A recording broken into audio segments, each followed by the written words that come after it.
What if a TV show could haunt you long after the final credits rolled?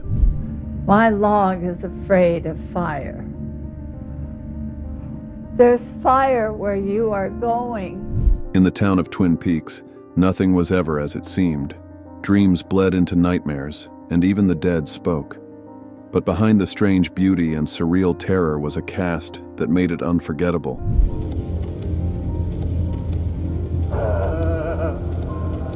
They gave us mystery, they gave us magic, and now, some are gone forever. I love you, Sheriff Truman. In this video, we pay tribute to Twin Peaks actors who have died.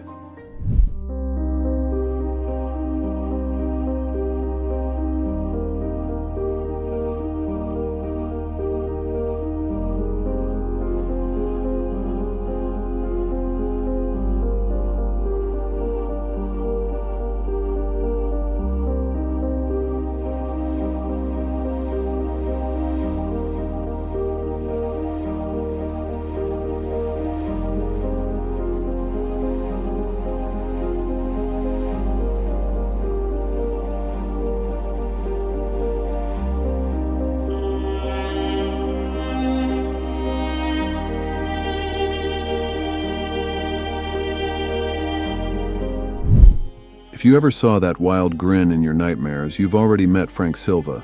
He started as a set dresser on Twin Peaks, but he wasn't a stranger to acting.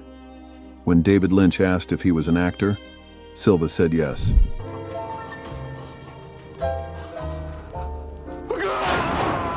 The legend goes like this. While preparing Laura Palmer's bedroom, Silva accidentally trapped himself inside. Lynch, ever the improviser, filmed Silva crouched at the foot of the bed just in case. Later, during a scene with Sarah Palmer, Silva's reflection appeared by accident in a mirror. Instead of reshooting, Lynch called it a sign. That's how Bob was born, a denim-clad demon, a face that still haunts television's darkest corners.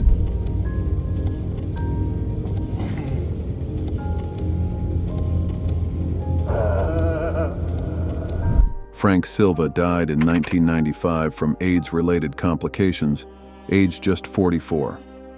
He may not have lived to see the full cult legacy of his performance, but his presence still lingers in every shadow of Twin Peaks. Rest in peace.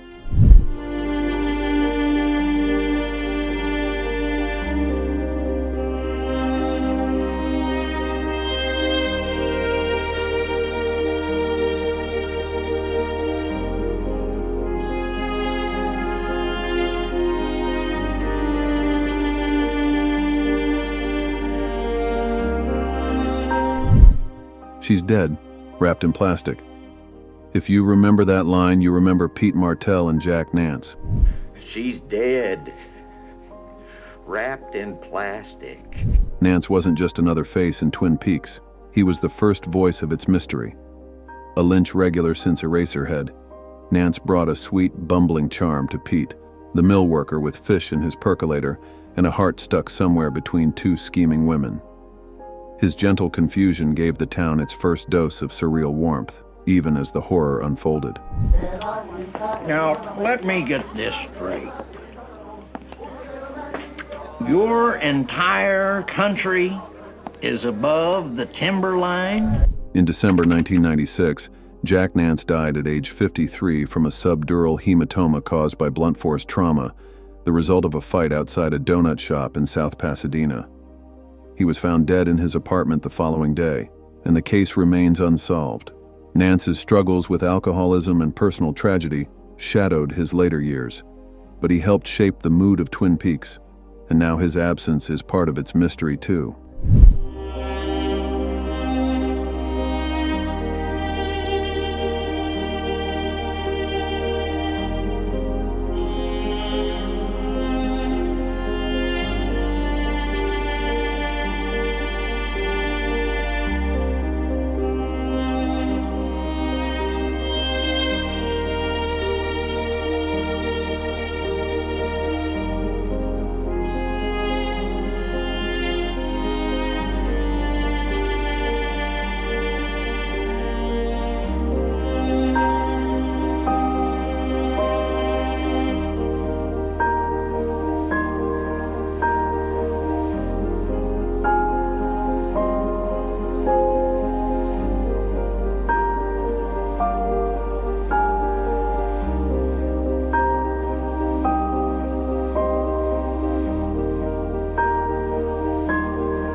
If you ever felt grounded while the rest of Twin Peaks spiraled into dream logic, thank Major Briggs.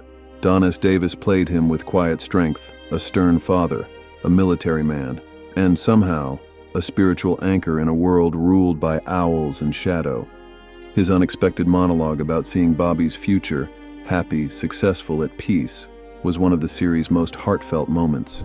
Well, I may reveal this much.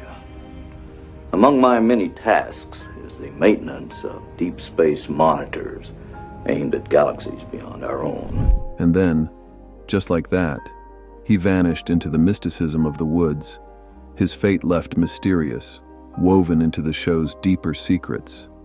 By the time The Return aired, Davis's presence was more cosmic than physical, appearing only through archive footage and the echoes of his character's influence. But there are those of us who continue in an unofficial capacity, examining the heavens as before. In the case of Twin Peaks, the earth below. Davis passed away in June 2008 from a heart attack at 65, leaving behind a legacy not just in Twin Peaks but also as General Hammond on Stargate SG-1. He helped shape the mood of Twin Peaks, and now his absence is part of it too.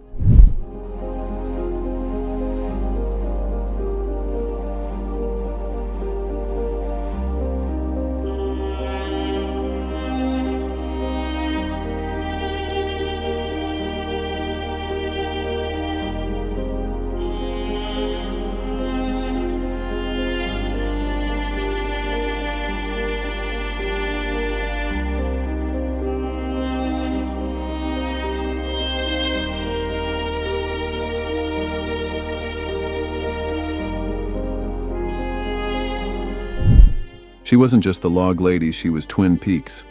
Margaret Lanterman, cradling her log and whispering truths nobody else dared speak, was played with aching sincerity by Catherine E. Coulson. She was cryptic, mournful, funny, and always tuned into the town's deeper tremors. Every time she said, "My log has something to tell you," the mystery deepened. All that we see in this world is based on someone's ideas. Some ideas are destructive, some are constructive. Some ideas can arrive in the form of a dream. I can say it again. Some ideas arrive in the form of a dream. In 2015, while battling lung cancer, Coulson filmed her final heart-wrenching scenes for Twin Peaks: The Return at her home in Oregon, with David Lynch directing remotely. She passed away just 4 days after filming, nearly 2 years before those episodes aired, leaving behind a performance layered with real-life farewells. My log is afraid of fire. There's fire where you are going. Off-screen, Coulson was a trailblazer, a pioneering camera assistant, a beloved presence at the Oregon Shakespeare Festival, and a friend whose warmth touched everyone she met.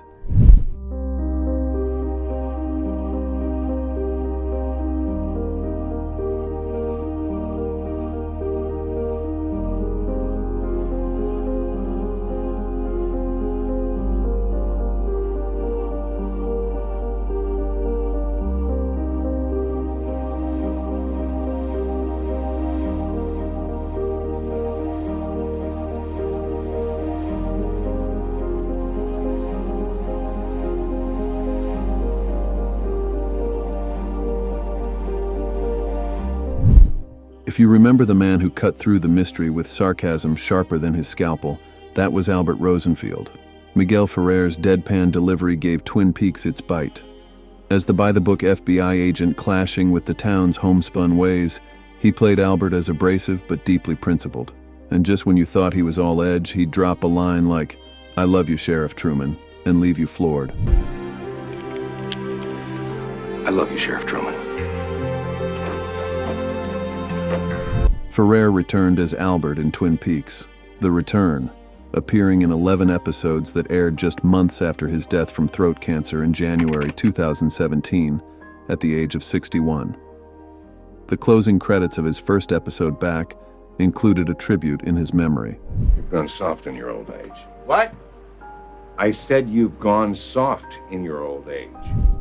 Born to actor Jose Ferrer and singer Rosemary Clooney, and cousin to George Clooney, Miguel Ferrer helped shape the mood of Twin Peaks, and now his absence is part of its lasting mystery.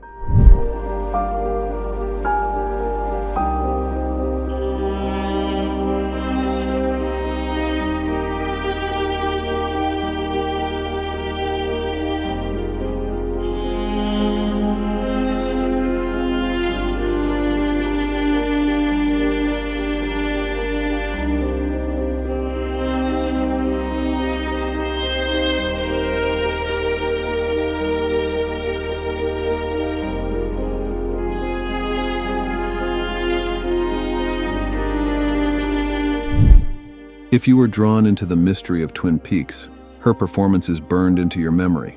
As Norma Jennings, Peggy Lipton gave the town its moral compass, serving up cherry pie and quiet wisdom at the Double R Diner. But beneath her soft-spoken warmth was a woman carrying heartbreak, entangled in a decades-long love that never quite faded. With every glance toward Ed Hurley, she told a whole story without a word. I don't ever want to hurt you, babe. Maybe that's our trouble, Ed. We never want to hurt anyone. We never just take what we want. There's a part of me that's beginning to think that this is how it is when you get to the end of your life. And then you don't have anything to show for it. In the 2017 revival, viewers finally saw Norma's happy ending, Otis Redding playing Ed whispering, "Marry me." It felt like healing. Peggy Lipton passed away in May 2019 after a battle with cancer. That brief return as Norma became her final screen role. She gave the town its heart, and now that heart has gone still. Rest in peace.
If you ever heard "I am the arm and I sound like this," you'll never forget Al Strobel.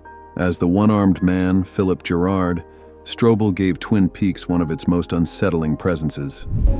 Who are you? My name is Mike. What are you? I am an inhabiting spirit. Who is Philip Gerard? He is host to me. Both messenger and mystery, he drifted between realities, delivering cryptic warnings about B.O.B. and the Black Lodge. Strobel, who lost his arm in a car accident at 17, transformed that experience into something unforgettable, an eerie symbol in a show full of them. Originally cast for a small silent role, Strobel's deep voice inspired David Lynch to expand his part, making him an essential figure in the series' mythology. He returned for the return in 2017, haunting us one last time before passing away in December 2022 at 82. Even in death, his performance still haunts that eerie little town. Rest in peace.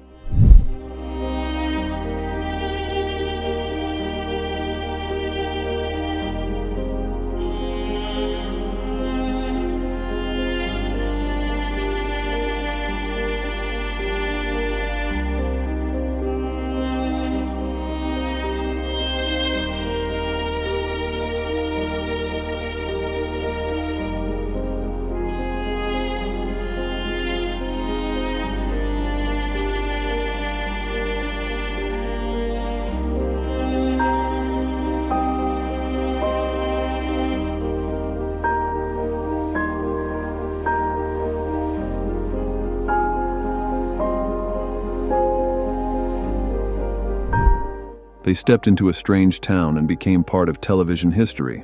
But for many, the final curtain fell far too early. Which loss hit you hardest? Was it a leading face or a forgotten favorite in the shadows? Their stories remind us that even icons of cult classics aren't immortal, but as long as we remember, they're never truly gone. Be sure to like, comment, and subscribe to help keep their memory alive, and stay tuned for more tributes to the stars we lost but never forget. Thank you for watching.